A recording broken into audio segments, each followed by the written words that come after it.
Welcome to the Black Male Impact. Today we have as guest Mr. Charles Prescott. Mr. Prescott is currently the Chief of Police at Morehouse College. But before we get into the conversation, Mr. Prescott, welcome. Thanks for the invite, Mr. Dr. Cross. Thanks for it. Appreciate it. Man, I appreciate you being here with us and willing to share your insight. But before we get into the question itself, please, if you could share something about yourself so the audience or the listeners can be more familiar with who you are and some of the things that you're currently doing. All right. Well, I am currently a career law enforcement professional. I'm working on 16 years in the game so far. Blessed to have the opportunity to be at Morehouse College, my alma mater, where I graduated from almost, 16 years ago. So I started my career, my last semester here. I was a football player, of course. I majored in sociology. So I started my last semester here in law enforcement doing corrections. Did that about 6 months until I graduated, and I figured out corrections isn't for me. I need to be on the street. So I was a single father also while I was here. So I had my son. I raised him in the dorm right next to my office right now. It's crazy. The first time he had solid food was in the cafeteria right next door. So we moved back home to Burke County. It's right outside of Augusta, Georgia. I needed help raising my kids, so I went back home to my family.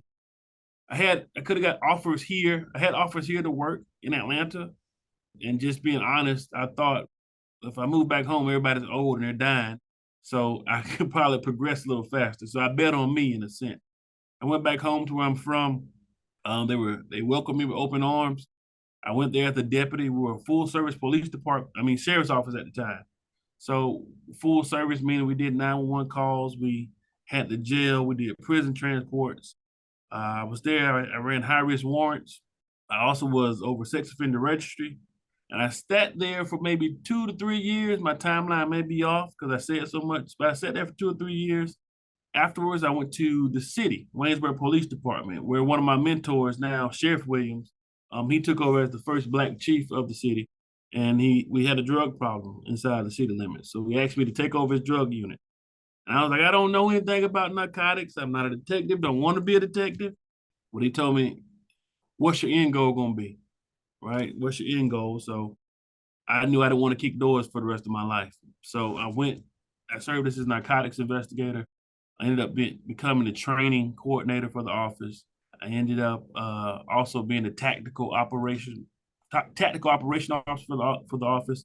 So any multi-jurisdictional stuff we had, any high-risk warrants that fell under me. Ultimately, investigation slid over to doing homicide, violent crimes, property crimes, white-collar crimes. So any kind of investigation tool I picked up there.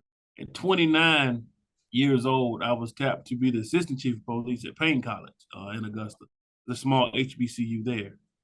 They were in some trouble with accreditation trouble. They had facing a lawsuit with a few rapes that happened on campus. So they needed to create a police department. So I came and actually wrote all the paperwork, within 30 days, we were up and running. We were a police department. So I sat there as the assistant chief, and Augusta was good to me. It was back home. But then I realized if I want to make more money, I got to move. And if I want to make an impact, I had to go somewhere else, right? I felt like I had reached as high as I was going to go there. My mentor, he was just running for sheriff, and he was young. The sheriff of Richmond County was the first Black sheriff, and he was young, right? So I kind of knew I had to exit stage left and go make my own way. So I came back to Atlanta in Fulton County, the district attorney's office. I started out in the major case division working homicides. And within a year, I was promoted to the assistant chief investigator for the entire county. And I ran the gang unit. From gangs, also a felon in the gang unit where still I couldn't get away from the warrants. So I was still handling the warrants. And I was the pseudo supervisor of the major case division, which was homicide, and also oversaw the witness protection and relocation for the office. Yeah. I sat there for maybe 5.5, 6 years. While there, though, I did attend grad school twice. I have a master's in emergency management with a concentration in homeland security. I also have another master's in biblical counseling. I took my butt to seminary. So when the time came, Joy Holmes was she was the first Black female She was the first female, first Black person, and first Black female to be appointed district attorney in Cobb County. And she needed a chief investigator. And she tapped me to come over, and I was the youngest in the position, the first Black in the position, the first Black male in the position as the chief investigator. After that, we took off as her chief. About 5 months in, Ahmaud Arbery, the murder case popped up in our laps, and it got tapped to our office. So I ended up heading that. I headed security for it while still running the office and still handling the investigation for the Ahmaud Arbery murder trial. When it was over, we had got legislation passed. We had got laws taken off the books. We got laws put on the books. Most importantly, we had got justice for the mother that lost her child. Wow. And I won't lie to you, Dr. Cross, I was kind of burnt out. I was tired. Because the one thing about going to trial, we were going, like, the trial took 2 years to work out, but the actual trial was 3 months of being gone. And I was still running the office, and we still had other high profile cases, and Cobb County was 5.5 hours away from where the actual trial was. Oh, wow. So I was tired when it was over. And the spot came open at Morehouse, and I understand everything I am in law enforcement and all the people I've helped, all the cases I've solved, it came from what Morehouse put into me, right? Okay. I wouldn't have been the person I was if Morehouse to open those doors. So at this stage, it's time to give back. Yeah. This is where I am. So every battle I'm fighting for criminal justice reform, for restorative justice, for procedural justice, I can do it now, but I can do it at a place like Morehouse, where, I mean, we're known to be change agents. So it's a joy to be back home. Man. That's me in a nutshell. My Well, son is now 17. He's looking at coming to Morehouse, and my wife is a graduate of HBCU, so she went to Payne College. Okay, man, that's an interesting, not just story, but just your bio breakdown, just to share where you started and how things are going now. But as you mentioned when you were about to wrap up, that you're back at Morehouse, and I think, as you said, your morals have prepared you to be where you are right now. But just listening to all the different areas that you have been to and the experience, from listening, I believe now you're prepared to empower those other young men to serve in the capacity to make a difference, especially in the justice system. If they should go that path, know that you're not only there to tell them the information. You have so many different experiences that way you can share from an experience point of view, which can give them perspective so they can better serve if they should go in the criminal justice area. So, man, again, thanks again for being here on the Black Male Impact, because that's what it's about. It's about making a difference, and it's about showing that you value helping others. And what better way to serve or to help than to be in the justice system and being at an educational institution at the same time. So I want to go straight into the questioning. And although we will be touching back again, at some of the experiences that you have as we go through this conversation. So my first question to you is, what is the mindset that it takes to make a positive impact? It takes a willing heart, a willing heart of service. And you can't do anything unless you have your mind made up and your heart's willing. You got to be open to service. And that's the biggest way you can make the impact, is just having that heart of service. One of my biggest scriptures here, and I push it because I'm a biblical leader. So one thing I stand on is the principles of the Bible when I grew up in.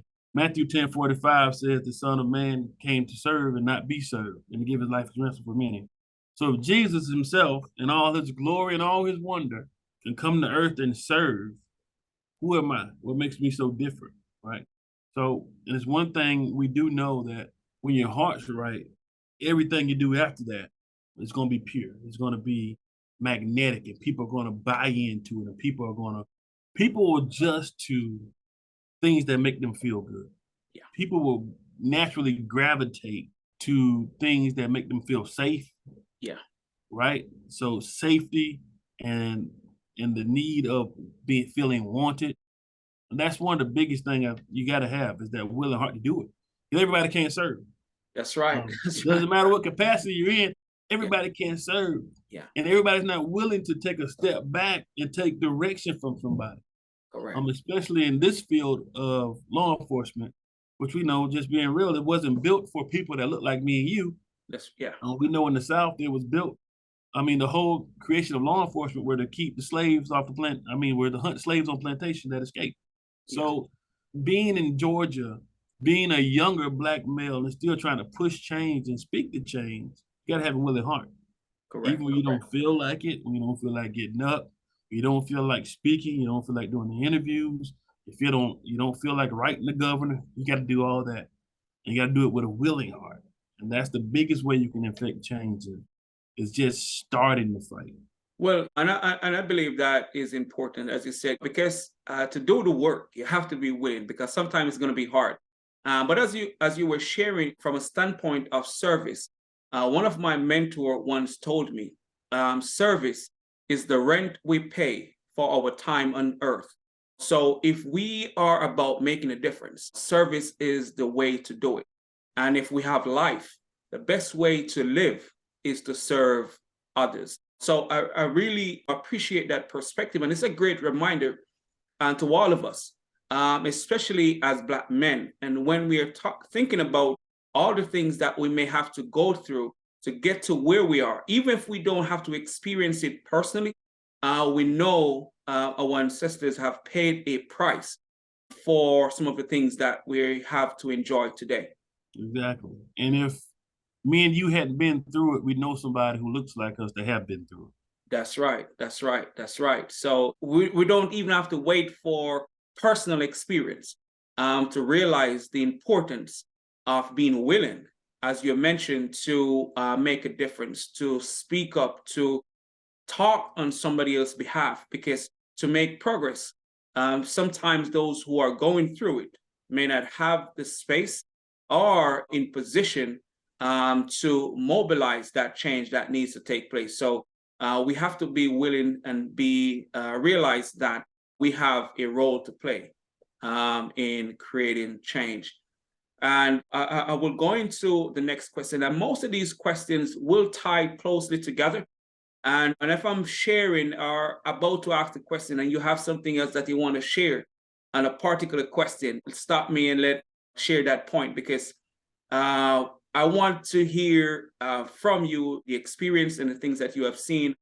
So we will be free to share your point. But my next question is, what advice do you have for the men listening and how they can play a role in creating positive change? The biggest thing we can do, if we're talking about Black men and our perspective, is being present. And when I say being present, I heard Deion Sanders, I was watching a documentary when he was at Jackson State, and he told his coaching staff, be where your feet are.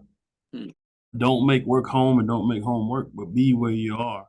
And I take it to a fact when I tell my supervisors here or when I'm out doing some consulting, leadership consulting, I'm like, guys, wherever you are, you got to buy in, you got to give 100%. Wherever you are at that time, you got to put in 100%, wherever you are. So one thing we have to do is be present. Easy to zone out, especially when you see how much is going on, right? Yeah. We hit with daily PTSD of the Black male in America and what we go through and what we see. Just recent, when we talk about Tyree Nichols, it's spoken all the time about officer assaults on Black males. Well, Tyree Nichols was beat down by people that look like him. Yeah. So it's so much stuff to unpack there, right? Especially we talk about criminal justice reform and how do we change it. But if you're not there, you're not even in the fight. Correct. It's easy to walk away. It's easy to not pay attention, but you don't have a voice if you're not there. Yeah. Everybody can't do it. Everybody can't speak on our behalf because everyone doesn't know what we know. Yeah. At the end of the day, me and you both, we're Black men. We get pulled over, we're Black. Our kids are Black. Yep. No one knows that initially. So no one can tell us what we should feel as Black men in America. No one should tell us how we should feel at a traffic stop. No one should tell us how we should talk to our young boys, our young men that we're raising, all the ones that's under our care, of how they should interact with each other. Got to be present, man. We got to be present. When my son turned 16, and I know this is something as a position wise, I was able to offer my son that I wish we could offer to everybody. But my son turned 16, I took him to the police academy. They were doing felony traffic stops. I didn't tell the rookies in training that he was 16, it was his birthday, he was just learning how to drive. Okay. I didn't tell him, hey, they're gonna pull you over and they're gonna have guns drawn at you. I just told him it's a training exercise, we're stopping through for a minute. So seeing that dynamic for both of them and getting there, and yeah, he was visibly shaken up, but the fact that I was there and I was present, Yeah, we were talking through it, and I was there to constantly give him advice, right? And that's not with just my son. That's when I'm dealing with other officers. That's when I'm dealing with people in the community. When I'm at Morehouse, surrounded by excellence, surrounded by the heritage we have here, producing Black male leaders, I'm present. yeah, I'm present. I'm not zoned out. I'm here. I'm present. If I have to go speak, I'm standing on my feet, flat-footed. I'm standing on my word, and I'm present. As long as we stay present, they have to acknowledge you. It's correct. hard to ignore a mountain if it doesn't move, right? It's hard to do. You have to go around it or go up it, but it's hard to ignore that mountain that's sitting there. Correct. But if the mountain is always shifting and moving, the enemy can do what he wants to do because he'll get around you. Yeah. If you're present there and you're facing and you're putting the problem out that we have and the stuff that we see, if it doesn't move, they gotta face it. Correct. The world Correct. has to face it. I agree with you 100%. And especially as men, if we don't stand for anything, we'll fall for anything. As you mentioned, you have to stand on what you're saying. But also, as you mentioned, being present. And I like the analogy that you use with the mountain. Or if you are firm, even if they want to ignore you, they will not be able to ignore you forever because you are about what you say you're about and you make it consistent. And I think for change, we have to learn to be consistent. If they're not seeing us, continue to do the work that needs to be done. If they're ignoring what needs to change, continue doing what needs to change. And I think if we continue in with that kind of approach, things will happen because, as you mentioned, they will not be able to ignore you forever. And if we that's how we have to approach it. And if we are doing that, we will give the young men that are coming behind us a foundation, something to model, something to look up to. And I think if we can do that, we will inspire a whole lot of young men to realize that they have a voice for one, but they can make a difference because they're seeing it through us. And if they can see through us being the role model, it's easier for them to become who they are capable of becoming because they're seeing those in front of them modeling, not only talking about what needs to be done, but also modeling it by being consistent, by being firm, even if there are oppositions. So I believe that's a great way of approaching when we're talking about creating positive change. But being present is important. Right. And one thing, whether they admit it or not, everybody wants somebody to look up to. Yeah. Everybody wants somebody they can model after because there is no blueprint in life. That's right. There isn't. Like I tell people, I have a blueprint, but it worked for me. Now That's you can right. take it and cut some stuff out and put some stuff into it and add your own little your flavor and sauce onto it. But everyone wants somebody, even if, especially as a Black man. The world has changed so much so in a matter of years. I remember when I was a kid, you would go to the barbershop, you would see men around playing chess. They'd be playing spades on Saturday morning in the barbershop. But I knew when I went to the barbershop, one, I was going to laugh, but I was going to get some lessons. I was going to be around more men. Yeah. That I feel comfortable being around because I was going through things as a child, as a kid. I didn't understand. Yeah. But I had men there, and men were not afraid to speak to us. And I fought myself too. In this new generation, we've gotten so consumed with pushing ourselves forward that we forget sometimes that we got to help those behind us. Correct. We forget about those children, those little black boys we see walking around. Ain't no nothing against single mothers at all. I love them to death. They're working their butts off to take care of the kids. But what are we doing as black males to help them? So that's the constant challenge, right? Of just being present. When I started my career, I was all of I'm not ashamed to admit it. I was chasing stats. I locked these many people up this week. I locked these many people up this year. I was chasing stats. Then one Christmas, I realized I was looking around. There were no men because the city wasn't that big. Yeah. All the black men were in jail. Wow. All the black men were in jail. So much to the point. That's why I love Sheriff Williams now to death. He was my mentor. But I said, Chief, we've locked up all the black men in the city. Wow. So he's like, what do you want to do about it? I said, hey, let's run an ad in the paper. And if I locked up your breadwinner or your male or whatever it is, let's give him a toy for Christmas. And it started with me coming out of my own pocket. I wasn't making much money. I didn't expect the turnout. Wow. Then the chief, he stepped in and he bought toys.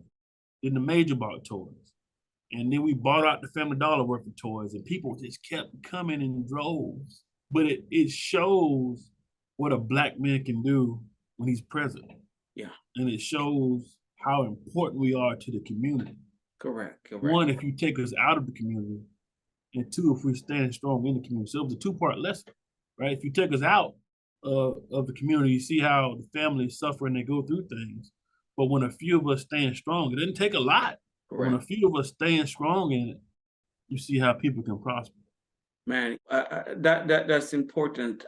And it goes back to you being present, because you realize what was happening when the men were locked up. You realize that there was a void, a need, and being present will help you to see what's needed and be able to help to fill that gap as much as possible.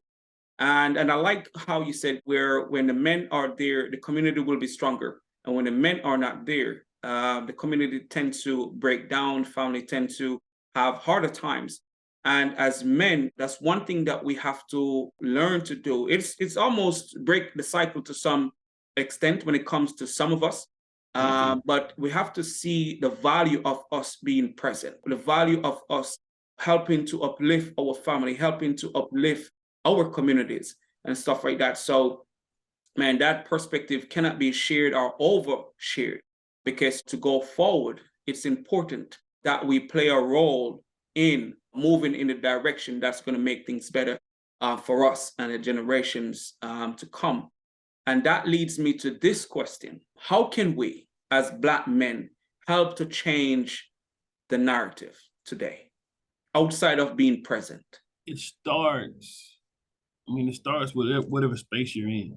Yeah. Right. If I was speaking to a group the other week about criminal justice reform, I said, you know what? The system's too big to try to change, because it's not going to change overnight. Yeah. But what you can do is you can change the space you're in. And the space you're in, you can change it, whatever it takes to change it, to flip the narrative of the people around you, to flip the narrative, the thought process of the people around you, what they see when they see you. Yeah. So if you can change it where you are, and if you're changing wherever you are, and if I'm changing wherever I'm at, and people are constantly making changes, at some point, changes is going to start overlapping each other. Yeah. Right? We can't change the past. We can't change what's happened to us. So we can never forget it. We shouldn't forget it. But now we have to look at it and navigate moving forward. One thing that I'm ashamed to say, and I feel like anybody who's Black is ashamed to hear this, that our attention spans are so short. We'll march today, but it'll be 2 more months before you hear from us again until something else bad happens. Correct. Too many times we're being reactive and not proactive enough. And the ones that are proactive are so few that it's hard to change a narrative by yourself. Correct. So it takes all of us just changing where you are.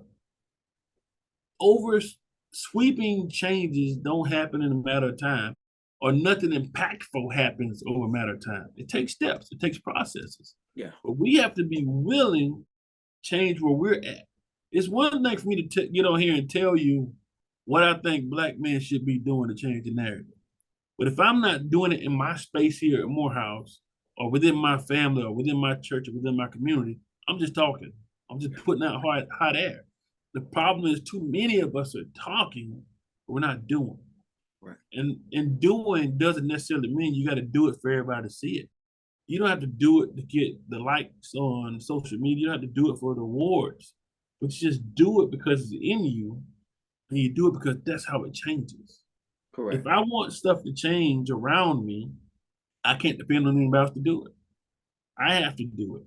And the more and more we take on that mindset of working and changing what's around us, the narrative flips. It has to be an individual process. We're stronger together, but it takes an individual process to get there. We have to switch our mindset and saying what I can do and what I won't do anymore. I won't keep succumbing to the past that my family succumbed to. I won't keep failing the way they expect me to fail.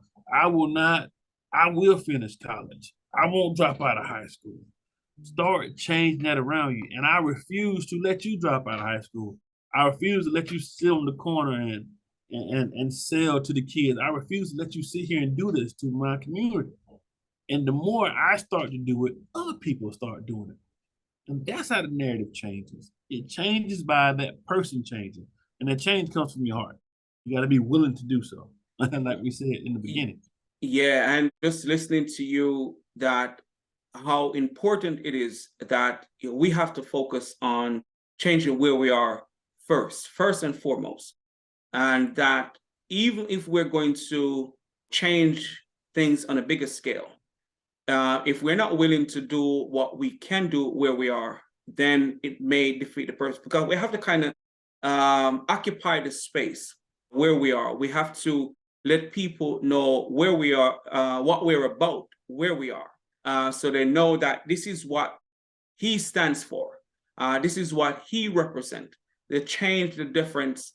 And once we start doing that, as you mentioned, other people will start to see what we are about. Because it's important, because there are always people watching. And sometimes the people we want to inspire, they are right there to be inspired, to be empowered, to be motivated. So as you mentioned, man, I think that is really important. We're thinking about creating change or changing the narrative.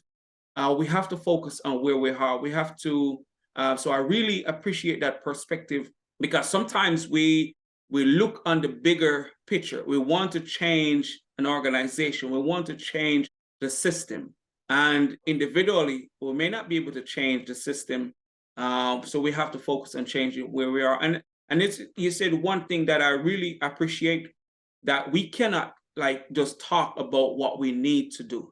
We have to get involved and make that change known. And if it's a small change, it still matters. It will grow if we're consistent. And also, you mentioned something that I've looked at some time ago. When something happened, we all out there marching, talking, everything, the plaques, everything. But after a week, it's like nothing happened. And I think for change, for sustainable change, we have to keep going even when things are not happening, because we have to remain present, proactive about what we want, not just acting when something happened. We have to keep that momentum going. And I think the momentum will be what help us to make the progress. And man, it hurts me at times when I just see it for that short space of time. Yeah, and one thing that me is your body of work speaks for you. Yeah. Because it's one thing to get an invite to the house, right? You got to be 3 times better than everybody else to get in the house. Mm-hmm. But once you make it to the party, if you want to sit down at the table, you got to be 100 times better. Yeah. And too many times when we sit at the table, we realize when we look around, the people at the table don't deserve to be there. But that's just the standard that's expected out of us. Yeah. So if we already know what our body of work needs to look like, let's go ahead and make it happen. Yes, sir. So everything takes a process. You can't change an organization if you hadn't changed something in your community. Yeah. You can't. God won't put you in a position to humiliate yourself. Not if you following God and you really have. He's not gonna put you in a position to humiliate yourself and set us back another 30 years because you went up and said something you shouldn't have said. Right? You got to be in a position. And what does your body at work look like? Because all that stuff is prepping you. It's prepping you for what needs to happen next. I don't know if you can see it, but on my wall, I mean, I love Optimus Prime, and I look at that as a leadership model. But on that picture my son got me for Christmas is Optimus Prime is me, and it's my favorite quote. It says, "Fate rarely calls upon us at a moment of our own choosing." So it means you got to be ready when they call your ticket. Yeah. When they call your number, you got to be ready. That's right. So don't sit idle, because when you're sitting idle, the time they call your number, you've been sitting idle, you've been out of the game, you've been out of practice. Yeah. And you've let your qualifications fall off, or you hadn't been adding ammunition to your arsenal. Now you're called, and now it's your time, and you can't stand up. You That's can't right. you can't be there where you need to be. So you're not going to change anything. All thing you're going to do now is like, well, we gave another one a chance, and this is what happened. Too many times that happens to us. We don't get the opportunities often. Yeah. We don't get the microphone often. So every time we get the microphone, we got to make sure it counts. They're Right. always gonna look us up. They're always gonna do a background check on us. What is he gonna bring to the table? You are right. You are right. And man, you are so right. We need to be ready when the opportunity presents itself. But I like the point that you made, that when your number is called, when that time comes, you need to already be doing something, being that there are certain expectations when it comes to us. And if we get the call or the opportunity and we're not ready, then it's like defeating the purpose. As you mentioned, it may set us back. So we have to prepare ourselves. We have to be ready. And you said something else that kind of slipped me right now. But in all that you're saying, I believe that as Black men, we have to want it so bad that even when we are not seen for the work, we are preparing ourselves for the work. And in the preparation or the process itself, prepare us for that moment. But we should not let ourselves be idle, as you mentioned, and lose the drive, lose the determination, lose the focus, because no one is seeing us per se in what we're doing. But despite how we are perceived or viewed right now, where we are, we should still continue to do the work that's necessary to move us forward. And just you sharing or reminding us of how important that is, because sometimes we sit back and wait, knowing that we cannot wait. We cannot, if we're going to move the needle forward, because this is not really about us per se. We're doing the work for those who are coming behind us, because if those before us had sat down and do nothing, we would not be in the position that we are in today. So we have to stand up and make sure our effort counts. Right. Like I'm real passionate about that part, right? Of just doing the work no matter where you're at, man. If I was sitting idle when we got Ahmaud Arbery put in our lap, I wouldn't have been ready. Correct. And that, I mean, I hate it. It's a terrible case. It's terrible circumstances. But before Ahmaud Arbery, I had a case worse than that where it was a Sade May, where she was murdered by 4 hitmen for a gang. Wow. Because she was in a boyfriend's car. Yeah. And it was all circumstantial evidence. We had to go out and piece that stuff together. And there was no video. There was no national attention. It was us killing us, in a sense, right? So that didn't make the news. She wasn't shot down by a old white man and his son in some redneck county. No, it was right here in southern part of Atlanta. But doing the work with a heart for people. So when we got the Aubrey case, I mean, for what it was, if you look at the video and you look at the facts, it's open and shut. We're just gonna do what we do, Yeah. and we're gonna get the justice because we weren't sitting still. And one thing I'm proud of that team that I took on as an investigator from the onset. One is the chief, two are chief investigators now. One who was my security manager, he's my assistant chief here at Morehouse, and one of the females who was my director of security, she's now with the school system in Fulton County. She's got hired on like doing backgrounds and investigation work with personnel and risk analysis and stuff. So it shows that just putting the work in, and when your numbers call, you'll be ready.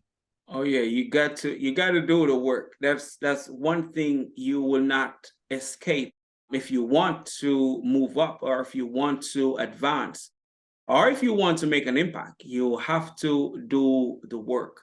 If we mess it up, it may be a minute before someone else who looks like us can walk in the seat.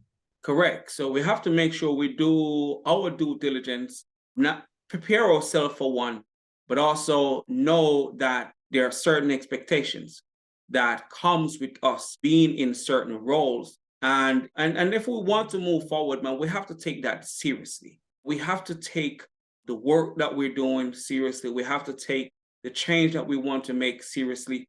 We have to make being the example for those who are coming behind us seriously. And that's how we change the narrative. It doesn't even matter what space we're in, because we're all not going to be in the same space. But we have to realize that we have to represent ourselves as well as possible when we're in this space. And it goes back to what you had said earlier, where they need to know who you are by how you present yourself and how you show up, and be consistent in showing up in that manner. Because again, we're not doing this just for ourselves. We're doing it for those who around us who may need someone to look up to, someone to model, someone to learn from. So there's a lot that we have on our shoulders as we go forward on this journey. But I want to ask, as you've mentioned that you have been serving for 17 years in the justice system, as a law enforcement officer. So my question is, what or who has influenced or inspired you to pursue the path that you're on? I've mentioned him a couple of times. He's probably watching whenever this goes live.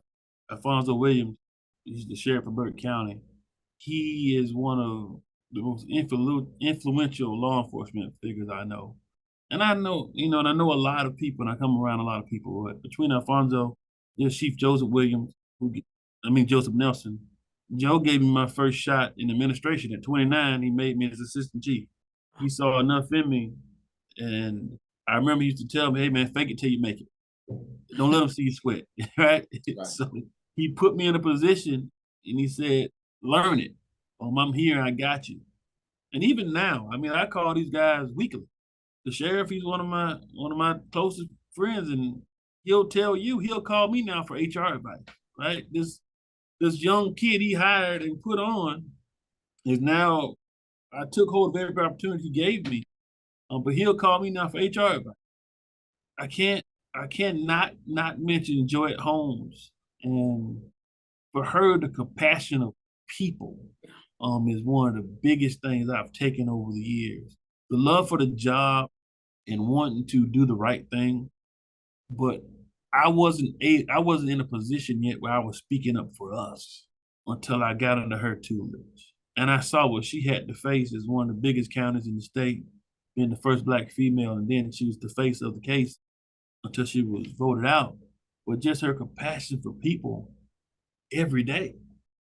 So knowing that justice is our criminal justice program is one of the best in the country, one of the best ones in the world when it's done right. Yeah. That's the caveat. When it's done right, one of the best systems in the world. And when it's done wrong and taken for granted, it's one of the worst in the world. So my leaders, Joette, Joe, Sheriff Williams, they are people I call on a daily basis, or I send them a text just to check in with them. And of course, your network grows as long as you've been in the game. And I mean, I've been a lot of places, seen a lot of faces, right? But those are three. The chips are down. If I'm facing something here, I can call one of those three that'll give me what I need to get out of the bind I'm in. Well, as you mentioned earlier, that we're always looking up to someone, even when we don't say it out loud. And for you to have met those people early on your journey to be advised by them. And I've seen the work that you're doing, and I've seen the comments that people shared about what you're doing and the admiration that people have for your commitment to people. And as you mentioned, that I think you said Miss Joyous, Joy at Homes. Joy Holmes, her love for people, you can see that comes off in the work that you're doing, because I've read some of the things that people have said about you with what you're doing. And when you're serving or in a position to serve, loving people have to be at the top of the list. Because if you don't love people, you're not going to be able to serve people. And you have to love the people that you are around. That means if you're around, especially in our community, where our people need to have someone who really see them, it's important, especially if we're going to make the impact, because sometimes they have this perception of who they think we are based on where our jobs are the locations we are. But if we don't help them to see beyond those perceptions that have been created for them at times, we may not be as impactful as we want to be. And there are certain things you're not going to be able to fake. Loving people is one of them. Over time, you may do it to get by, but after a while, and even in some cases, people are going to see through you not really genuine about them. But I've seen, your commitment, and I will say, man, loving people is one of the things that have to be at the top of the list when it comes to serving others. Yeah, that's one of my. I was teaching a management course 3 weeks ago now, and first day of class is you want to be in leadership, you got to love people. Yeah. You just got to have a heart for people.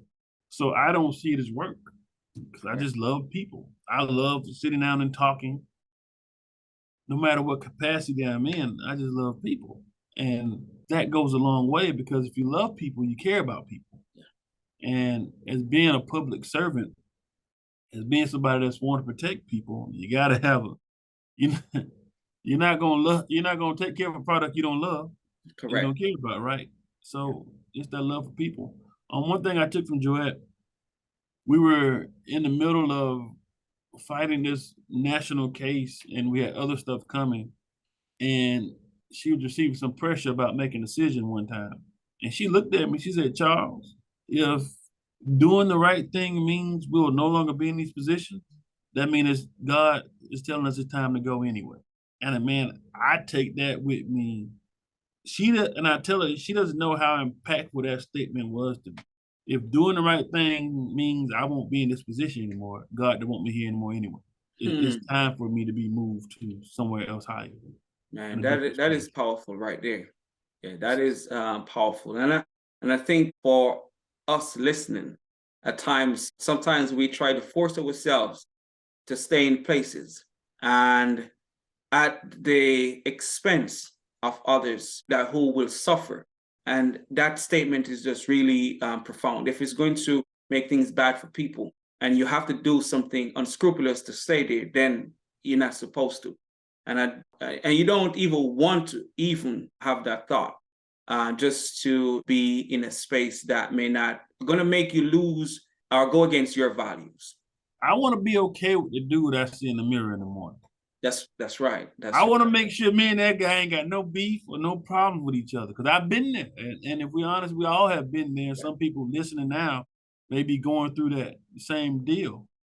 But that's one thing as a black man, I got to be happy with the dude I see in the mirror. And I got Correct. to make sure me and him on the same accord. That's And right. that means I'm not going to jeopardize myself or my morals or my values. I'm not going to be ashamed to say my name or step in a place. Correct. So I want to be able to look that guy in the mirror and tell him, "Hey man, you all right with me?" And I think that comes with that love for people and that honesty. and just doing right by folks, man. I think that is important. I remember I was at, I don't remember one of the stores, and this old guy came up to me and we were there talking. And he said, "Will the real Richard Cross stand up?" So I was like, "What are you talking about?" He said, "Wherever you are, that's who you're supposed to be. So you're not Richard Cross here and then a different Richard Cross somewhere else. So you should always be who you are wherever you are." And that goes to what you're saying. You should not compromise the values just because you want to stay somewhere. And if God, please just repeat that statement again. If doing the right thing means that we won't be in these positions anymore, I mean, God doesn't want us here anyway, right? Man, and now, He's got something better for you. and that's perfectly said. And I think somebody may need to hear that as we continue on this journey to make a difference. And this question kind of ties close to changing the narrative. But what perspective do you have for the current climate of Black men today? What is your perspective on the current climate of Black men in society today? Well, it's different. And I tell you, it's different now because where I'm at. Yeah. Before, I saw death all the time. I dealt with, I was narcotics, I was violent crimes, I was the high risk warrant guy. So high risk warrants means you're normally chasing the people that pull the triggers. I ran a gang unit for Fulton County. So the way I saw my own people was heartbreaking and sad of seeing us lost in the system, seeing how what happens to us when we hit the criminal justice system, how we get lost from arraignments on down, how we end up taking plea deals for crimes we didn't commit, but we knew we couldn't afford to go to trial. It was sad. And I fell into that hole. I started falling into that same hole. I think a lot of us fall into what's better for us, or are we ever going to come out of it? But I say my view has changed now because I'm at a place, the only place in the world that educates Black men exclusively. Yeah. So I don't see gangbangers. I don't see killers. I just see little brothers. Yeah. That walk the yard every day, that hold hands and we chant Dear Old Morehouse together. It's Founders Day today, actually. So I saw all of them in suits today in the building across from me, taking a big picture. Everybody's smiling. So I see the future doctors. I see the future lawyers. I see those future educators. I see those future politicians. I went to school with, when I was here, with current politicians, right? So I see that now. And when I see a Black man, I see hope. I don't, and as much as I say I'm giving to Morehouse, Morehouse gave me a lot, but coming back is still giving me more. It's giving me more now to push and to fight. So my viewpoint of us now is different than I'm here because I see hope here. And I see hope every day. I see a future every day. When you look at the gloom and doom of the world, and it looks like, we're gonna be extinct. They're killing us off. And if you're around that mess enough, you start listening to it. Yeah. That we're gonna be extinct at some point. They're trying to kill all the Black men off. But being here, you realize it doesn't take everybody, but it take a few. Right. And a few can make the change. So now it's not a way of criticism or a way of judgment now. Now it's about protection mode. Yeah. How can I protect what's coming next? How can I get them ready for what's coming next? And I got a Black son, all right, who is abnormally big. Right? I'm a big guy, so he's bigger than me. Wow. So he doesn't look 17. He looks like he's about 35 once his beard grows in, right? So we look like brothers. But I know what the world sees him as. Yeah. But I know what I see in him. Yeah. And I know what I see in all my young brothers here. And the connection of guys that have around me, my team around me, not police work, not just in general, but just in general, like my life friends that I call my brothers. It's different, man. It's different. So now I'm in protection mode. It's all about getting you ready for leadership. It's about putting you in a position to win. teaching you the game how I know it from my perspective. I've been in law enforcement going on 17 years, but I've hit the world. I was in prosecution world for 7. So I know lawyers, I know judges, I know how the criminal system works. I'm always studying, so I'm always talking, I'm always an open book to them. And I see them go be an open book to somebody else. So when I see a black man now, I see hope and I see change. Because I sit in a place where Martin Luther King was, That's right. Benjamin Elijah Mays. I see that Bakari Sellers he was here when I was here. So I see that change coming on a daily basis. And as a guardian of the community in public safety, it's my job to make sure they're safe and get them to that point that God has for them to be as explosive and as dynamic as they're going to be. It's my job to get them there. And So I said, no, man, that's awesome with the shift in perspective. You once, when you work in the environment, that you start to believe what you're seeing, even though you're in a position where your life is say okay, where you have a job, you have a future, you have family and stuff like that.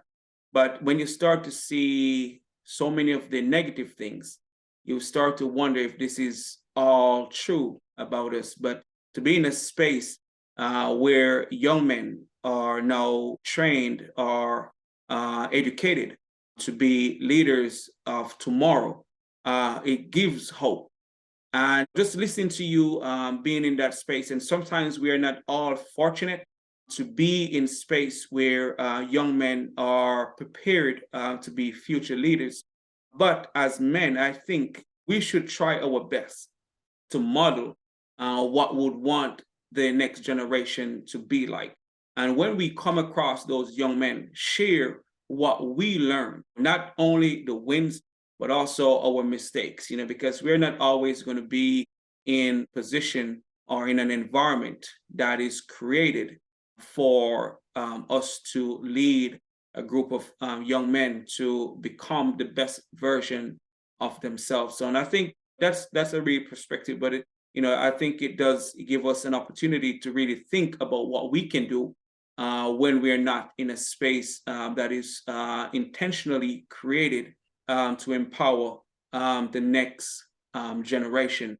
And that leads me to this question, and it ties to what we just talked about. What change do you want to see in general amongst Black men? I'm no different than our forefathers, right? I want to see us be equal. Correct. Not, how can I find the right way to phrase it? We work hard, man. We work hard, brother. We work hard. My dad's in the hospital right now, but he's just been a hard-working man his whole life to just barely make ends meet. Never forgetting our process of where we are, thinking how hard we had to work to take care of our family or to get in positions, and to still not have what the other person has, right? To still go into a bank with the down payment and be told that you got slow, not you got bad credit, you got slow credit. That's right. Not to just get penalized, man, for the everyday stuff of life that happens. Yeah. To just have a fair shot. Yes, my parents don't own the bank. Yes, I may come from a one-parent household. Yes, I may have a low GPA and it was tough for me, but I still deserve a chance to get in college. Yes, I just want us to have a fair shake. Because one thing people can't argue about us, if we're in a race and it's fair, we're gonna win. We're gonna win. We're gonna win. Yep. If it's a fair fight, we're gonna win because we've been fighting from the bottom so long. And knowing of the disadvantages we have already, Yeah. and we have to overcome so much. But if it's a fair fight, and if it's a fair race, we're gonna win. We're gonna blow you out the water. I share that same sentiment. And I know you were about to say something, but I remember someone was showing a demonstration with a bunch of kids, all race of kids. And they said kids with both parents step up, kids with homes step up. So a bunch of Black kids were way in the back. And then the guy said, let's go. And the finish line, so the Black child or children in that scenario, they were way behind. Yet some came close to catch the ones who had all the advantages. So as you mentioned, so they have to travel from that distant to get so close. So just as you mentioned, just start in the same line. Oh yeah, it would be a sure win. Oh man, I'm telling you, though, America will look so different, my brother, Yeah. if we all had the same opportunity and the same advantages afforded to us. When I'm a firm believer of this, that a hard day, fair work, fair pay. Yeah. Right? If you do 50% worth of work, you get 50% worth of treatment. So by all means, I'm not saying, because we have to address the laziness that we see too in our race, but that's in every race. Yeah. Right. So it seems sometimes we don't want to get penalized for it. And we'll penalize each other for it even more so. So I just want to get to a point, man, where it's fair. And I don't know if we'll ever see it in our lifetime. It's going to be, it's an uphill battle, I would say, to have a fair chance at winning at life. As you have talked about earlier, that we have to be twice as good or 3 times as good to get to be seated at the table or even to be invited in the room. So that in itself shows, and that's happening today. We have heard that. I've heard that so long ago, and those who are much older than we are have said the same thing. So it has been an ongoing thing when it comes to us as Black people and as Black men. It can even be much harder because I was teaching a class that talks about overburdened women and misplaced men. So there are opportunities out there, but yet we still not getting a chance to get those opportunities, even when we are qualified for those opportunities. Right. So, but we have to jump through so many hoops.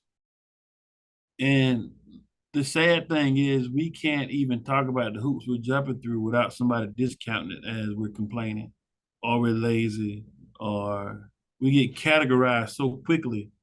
We're having just as much difficulty as somebody else. Yes, and you're right. The challenges are real. And I'm saying that not to say for us to find excuses not to do what we can do, but the challenges are real. And I've seen qualified people applied for hundreds a job, over 100, and didn't get the opportunity, like literally didn't. So, and then they may end up doing something lesser than that they wanted, but that can be a burden on someone. Mm-hmm. Like I know, man, I've got interviewed just because of my name, right? I'm Charles Prescott Jr., but when I got into my professional life, I was Charles Prescott II. Yeah. Because I knew if I can get an interview, I can get the job. Right? So then I walk in the interview like, oh, wait a minute, right? So the tricks we have to pull off just to get in the room, man, it is stressful enough. Yeah. Like you're Dr. Richard A. Cross. That's right. And it's still, it's not the easiest. Right. I tell you, it's not the easiest because before they even see the Dr. Richard A. Cross, they see the Black man. That part. That's the part they see. The doctor makes it a little bit easier. But they're going to certain fields. Yes. Some people are intimidated by it. Well, that part. But they're going to see you first, the Black man first. And then when they're just going to see you first. And that's just something that we have to deal with. And that's something that we have to realize that exists and challenge ourselves to do what it takes. And at the same time, remember, we are now, should be, door openers for those who are coming behind us, because it may not be as easy for them to get through. So once we are there on the inside, I think we have an obligation to help them to get through the door, knowing that it can be a challenge for them to get their footing sometimes in spaces that they could thrive and make a great impact. So that's something that we have to think about. Right. Yes, sir. Yes, sir. All right. So my next question is, and I think you may have shared it when you talk about your son, but what was a pivotal moment for you in your life? It's always gonna be, man, the for me, the life changing stuff and everything I've done, nothing's more important, man, than the day I accepted Christ. Okay. Nothing compares to it. You can talk about the awards, the cases, the accolades from my other career that we didn't even talk about.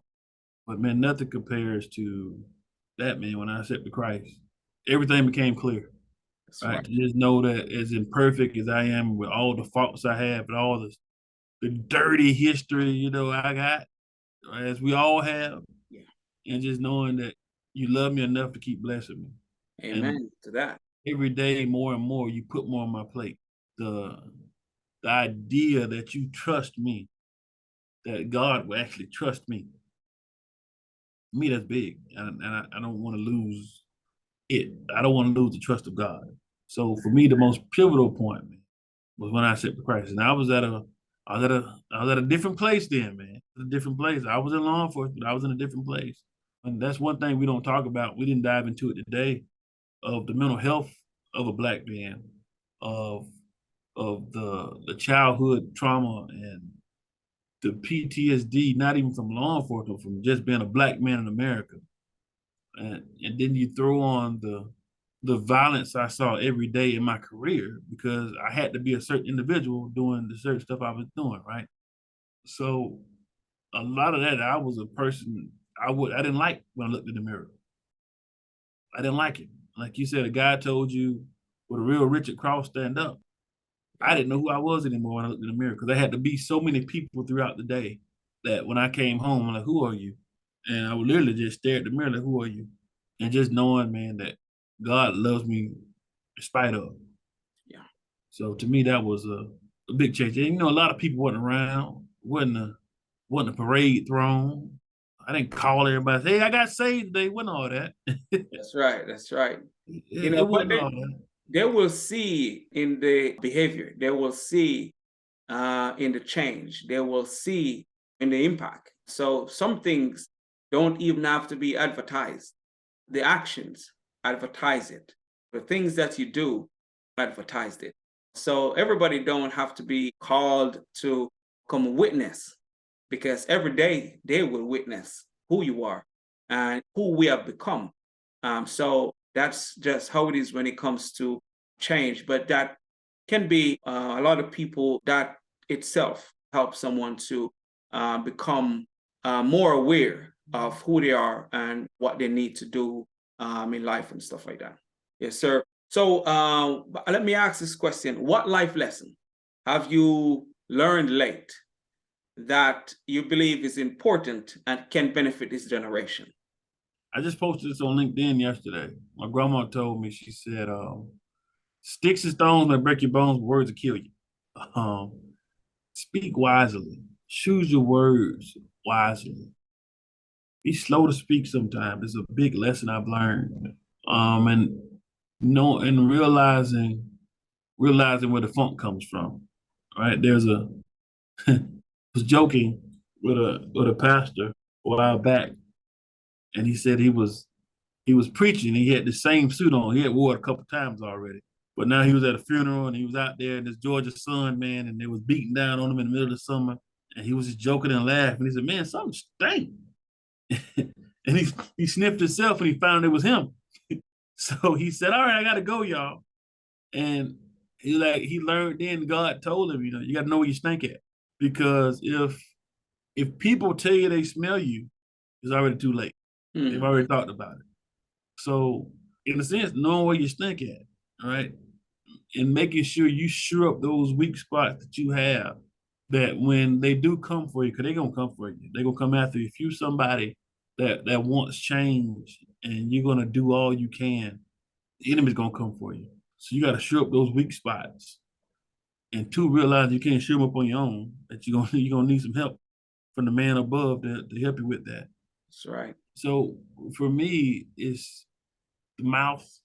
You know, you can't take back certain things you said already.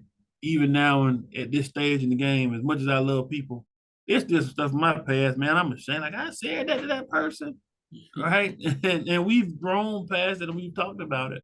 But man, it's just those things of being slow to speak and trying to get an understanding. And for me, it used to be whatever came up came out.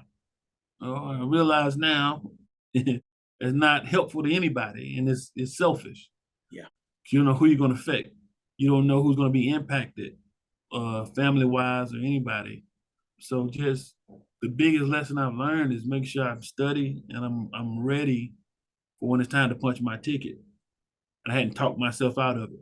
That my reputation of being an angry black man hadn't reached the door before my reputation of being a God-fearing, honest, hardworking person Correct. has gotten to the door. So that's it, man. So the biggest lesson, if I can help anybody, y'all, watch your tongue. Watch your tongue. Take your time. Think about what you're gonna say. I think that is important and a great reminder for us. As you mentioned, that when you are about making a difference, the enemy shows up and will try to stop you. So make sure what you're saying will be in alignment with what you really want to say and who you really want to present yourself as. So I think that's a great reminder for all of us. We need to be mindful. It's in the good book that the words that we use, our tongue can, what they say, we just have to be mindful of the words that we use, because we can, what you'd say now, cause ourselves to lose opportunities by what we say to others and stuff like that. So I think that's a great reminder for all of us. But before I get to the last question, where can the listeners find you and help support the work that you're doing to make a difference? Of course, you can find me on LinkedIn. My name Charles Prescott. Instagram is Charles Prescott _ two lowercase i's, I think. But if you want to find me the quickest way, I'm at Morehouse College. If you want to get me real fast, just call Morehouse College Police Department. Actually, speak to Chief Prescott. You can't get me? Hey, leave a message. Send me an email. charles.prescott@morehouse.edu. Okay, man, that's great. And I will also put in the description where they can find you. I may just put your LinkedIn profile just in case they want to touch base with you, or they want to visit a class or common campus, or young officers that are coming up and want to learn from you, from your experience. So I'll make sure I put that in the comment area. So my final question is, what impact do you want to have on the world? Right now, my goal is to position as many Black leaders as possible in public safety. And really, I'm a leadership consultant, so I am a men's pastor also. So I'm always pointing to leaders, but in our particular region of America, in Georgia, there are not enough of us in positions to make change. So my job is to make sure I give to as many of us as I can and to put us in positions to succeed as much as I can. So far, I produce close to 5 chiefs, and a few deputy chiefs, and I'm still pouring out, and I'm still a mentor. And I'm never too busy to stop and talk or take a phone call. So my impact is however I can push us forward. That's what I want to do in the particular field I'm in. Right now, it's in public safety. 10 years from now, I may be in another field. But it's where I'm at now. My goal is to put enough of us in positions to really make a change. Georgia has its own set of of troubles and problems when it comes to law enforcement reform, when it comes to the universal retirement system. For instance, I didn't, and one thing we face here as a black college or as a private institution, I didn't know in the state of Georgia until I became chief of one, was that we had to pay for training. Wow. State training is free. So it may be an agency down the street that may struggle with some of the financial problems I may struggle with, well, they're able to give free training. They're able to send people to the police academy. Well, I have to pay full price for the academy. Now while I have this person in the academy, I still got to cover their salary, gas in the car, the food, all that. So all that plays a factor. So my job is to make sure I am producing enough leaders that look like me and you, male or female, and make sure I give them everything I can give them and help them build up the network that we have. Because now the tide has changed and now we're more educated, we're smarter, we got the capacity to lead. So opening up the doors to lead. When I walked out of Cobb as the first black chief, I was able to hand the department off to the second black chief, Right. who was my deputy chief. But I just make sure I kept pouring into him and he's still pouring into others. And it's infectious and it's growing. It's going to continue to grow. So for my impact, if I can produce or put as many black males or black women in these positions to change this system, that's what I'm gonna do. Man, and that's awesome and important. We should want others to step up. We should want others to be leaders as well. And that means we will not be or should not be intimidated by those who are coming behind us who may display strengths that we don't have. We need to help to nurture those strengths so they can fill the seats that will be available to them and stuff like that. And I think that's something great that you're doing to inspire and empower the next leaders. Because we need those leaders within our communities. We need to be in positions of influence so we can inspire others for one, but also help to create the change that is necessary. Like we said earlier, you got to be 10 times better to sit at the table. Yeah. Well, I'm at the table and I'm telling you, you better than everybody else here that's at the table. You just need a shot. That's so right. Come in on my ticket. All right. Come in on my ticket. You my guest. You my plus one. And now that you're my plus one, I'm going to ensure everything I can to make sure you sit next to me at the table. Now, while I'm reaching back and getting another plus one, you make sure you're doing the same thing. Correct. And as long as we all follow that motto, and we keep that love of people and that love of service first, we're gonna be all right. Man, I think that is important, and I think that's a mindset that we have to have and be okay with pulling up someone that looks like us to be leaders. Everybody is doing it, so why we shouldn't be doing the same? And I think just if we're in the position, because sometimes they would not otherwise. So I do believe that's something that once a person display the quality, the characteristics, all the things that's needed for them to lead, I believe that we should not overlook them just because we're thinking about what other people may think, because others are not thinking about what we're going to think. They will just do what they feel is best. So I think we should also do what we feel is best, especially for our community. So the ones that's coming behind can see others in positions of influence. And I think one of the biggest things you can do for somebody is just put them in the room. Correct. Because so many doors been shut before they got to you. Yeah. So before you even have to put a word in or you got to do anything for them, just bring them in the room with you and let them do their own talking and walking. Correct. And when they realize they fit in that space, because we're not allowed in those spaces, so we don't know if we fit. When you bring them in the room with you and they realize they fit in that space and they can run that space, that's one of the best things you can do for somebody, man, is just bring them in the room with you. Because everybody gets a plus one. Yeah. They bring theirs all the time. Bring yours. And too many times we're afraid to bring somebody else because we're worried about our next job. We all want to proceed for somebody else anyway. Yep.